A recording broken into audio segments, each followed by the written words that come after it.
that 60 years of the 19th century were spent at war in Colombia. Spain was at war in Colombia. No, not Spain. This used to belong to Spain, Yes. and we declared independence Yes. in November 11, 1811. We were reconquered in 1815, Oh. but Simón Bolívar will finish the control of the Spain around here in 1821. Since then, the country spent until 1930 9 years being the Great Colombia. Colombia was one along with Venezuela, Panama, Ecuador, Peru, and Bolivia together. Bolivar was the president during that time. But when he died, the country split it into all those countries I mentioned. Wow. So once it split it, those who remained in control in Colombia, they came from the Spanish classes and they kept controlling it, but they did not have anything to do with Spain. They kept it for their own. Oh, I see. And that means that people on lower classes could not claim for their rights. For example, slavery lasted in here until 1851.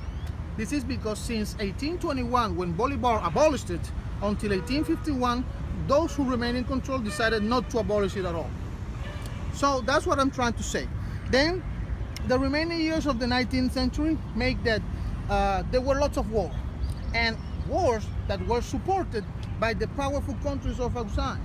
England, France, Spain itself, the United States also, and others started to, they supported the war by selling weapons. Oh, yes. Like they still do.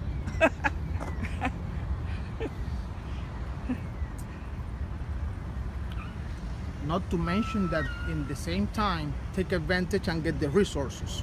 This is neocolonialism. Well, anyway, back to the geography of Cartagena, you see that from the sea, we have this, it's a canal, natural canal. It's better like a swamp out of marshes. It's a marsh, that's what it is. Okay. Known as El Caño de Juan Angola, or El Caño del Ahorcado, the Hunksman Canal.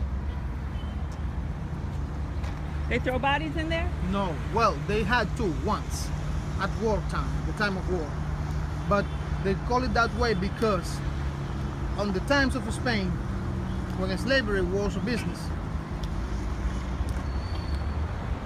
the Count of Valdeollos, who was a lady, the lady Count of Valdeollos, she was a slave smuggler. How do they smuggle slaves? They used to buy the best slaves from Africa and make them reproduce over there. Really? And control the giving birth as if you were reproducing cattle. For example, there is a legend saying that they used to put blindfold the Africans and bring the man, make love to the lady, blindfolded too, and completely tied up around that she could not move, and then they would be separated away, so she will not know who's the father of his child, and the child will never meet his father. Likely, probably, because when they grow up, they may look. It's hard to say that they will find and see that they're similar. But anyway, that was not likely expected to happen. They will be separate forever. Probably from here, brought other places and be sold. Little Africans could be sold and be taught to be slaves since child. And the slavery business was hard around this land. It's something that we cannot pretend we don't see. That happened.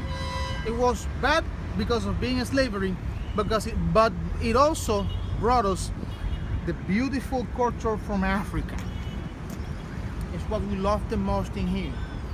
I'm not much close to an African resemblance, but by color scheme probably I'm a little more indigenous descendant on my mixing of my history of my family. Mm-hmm. But my grandfather was more likely African, and from him we inherit lots of African culture that we have from him, and lots of people do around Cartagena. This is because the city, which is over 1 million inhabitants, watch out,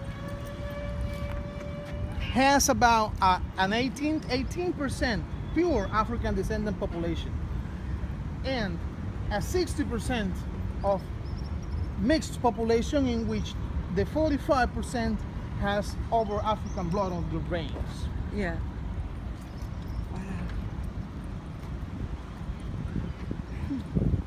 So the Africans had to claim for their independence, for the finish the abolishing of the slavery, and lots of them were they had to go fight on their own, being part of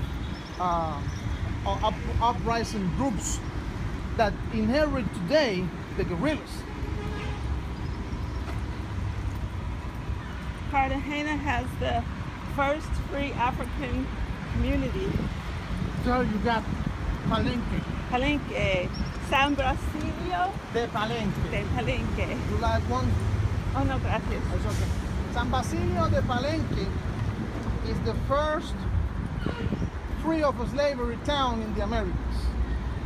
It's not too far from here. It's not? No. It's about 45 minutes away Oh, by car. yeah. You get there to that village and you get to Africa.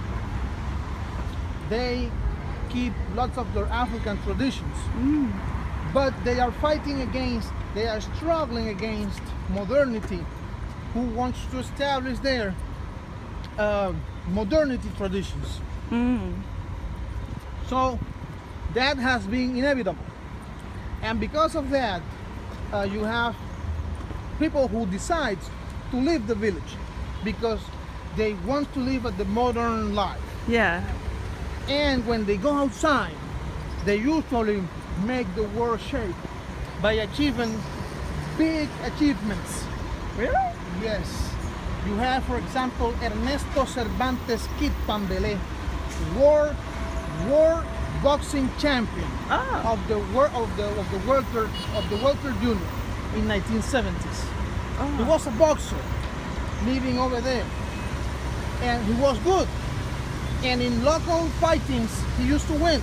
But they say he's from Palenque, they won't let him out. And somebody convinced him that he had to go out. And when he went out, he came to Cartagena. And here he entered the life of boxing. And he became the best. He defended his title about 5 times. Wow. That's beautiful. But the problem is that Palenque, Pambelé is the name of the fighter, Pambelé. Pambelé couldn't also avoid finding the modernity's life, drugs, all the vices. all the vices, Oh, you couldn't resist. and he got lost. Oh. He got lost. He had to go to rehab, and now he's rehab. Oh, good. But when he was lost, he did also lots of things we're not proud of. Oh. But he has his achievements. Yes. He has his achievements. And in this way, we have lots of people around Colombia. Remember that Colombia's one of most remarkable persons is the biggest drug lord in history, Pablo Escobar. Oh, he was Colombian? Of course. Oh, yeah. And he loved Cartagena. He had properties here too. And this was the city where he used to come meet his drug connections around the world. Here, the mafia from other countries, he invited them to Cartagena, they made the agreements and the connections to smuggle the drugs. Don't post that on the internet. Oh, no. Everybody doesn't know? No, everybody knows, but not everybody accepts. That's the kind of secrets, that's what we call a voiceful secret. Oh, what secret? Which means it's a secret that everybody knows. Oh. Why is it a secret? Nobody accepts it. That he was a drug dealer? That this was a center of drug trade? Exactly. Oh. If, for example, authorities could say, hey, these 2 guys talking bad about Colombia because of what I just said, which is truth, but it's better not to talk about that. Okay. Wow. We talk about it from a neutral position. Yes. Um, But not publicly. exactly. Now, you have TV series, movies that portray these things, and people still around the world have the image that Colombia is a country of drugs, which is not. Right. Or we wouldn't have come, but the good press says no, it's safe. It's safe. So. Exactly. What has press said about us recently? That Trump said Colombia has failed in his mission of finishing drug crops around the world, around its land. That's what stupid Trump said. Yes. And the chancellor from Colombia said, we can't stop making it if you don't stop consuming it. That's the truth. Wait, is that Billie Holiday? What?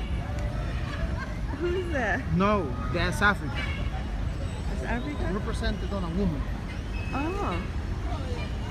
Told you Africans, as culture, folklore is strong in Cartagena. It's Wow. very strong. Wow. That's wonderful. Good. It's better than America. They try to. America's whitewashed. Here we have it. We have that too. We have that too. But Cartagena is from the Caribbean, Yeah. and the Caribbean is like that. Caribbean is Africa. Yes, it is. So look, from this fortress we have these cannons.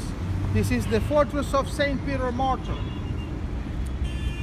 It was given this name because it's a fortress that is built to attack none other than the San Felipe de Barajas fortress. Oh. Why? What happens if the enemy manages to take over the fortress and aims the cannons to the city? The city has to be protected, and for that you have this fortress to shoot yourself. Oh my God. Then, it was given the name of a martyr who is San Pedro de Verona. Pedro de Verona he was a priest of the Dominicans that achieved the title of director of the Inquisition. And the first day he gave his speech, the speech was so deep that they considered he was possessed by an evil spirit, and he needed to be burned, and he was killed by Inquisition. But his speech was written, all speech were written on those days, and when they later read it recently, they decided that he was not a bad man and that he was a victim of the Inquisition. Wow. As most people killed by Inquisition actually. Yeah. Witch hunt. Mostly witch hunt. So the Inquisition here is the same as they call it the Spanish Inquisition. That's right. Okay. That's right. Make sure it's the same one. It was established by the Spanish, and it was located also here, as well as Mexico and Peru. Look at that cannon. Where is it aiming? Up. What would you think a cannon aiming up would be good for? To destroy this area? Probably. Or warning? Probably. Well, actually, the cannon will not ever be shot. Oh, that's right. They use it to tie a rope around it, and the rope goes down this ram attached to a cart, so you could pull it up. Okay. Because sometimes The ammo. exactly, ammunition, heavy objects, weaponry. Yeah. Because of the ramp, there is a point in which you lose friction when the object is too heavy. Yes. And you need to better pull back from the pull. That's Yeah. what it becomes. Oh. This way.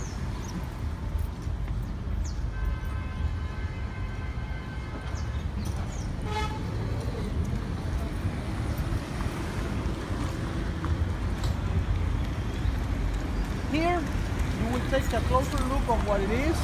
The point where the old town meets new town. This way. Let's go a little. Let's even go through. They don't even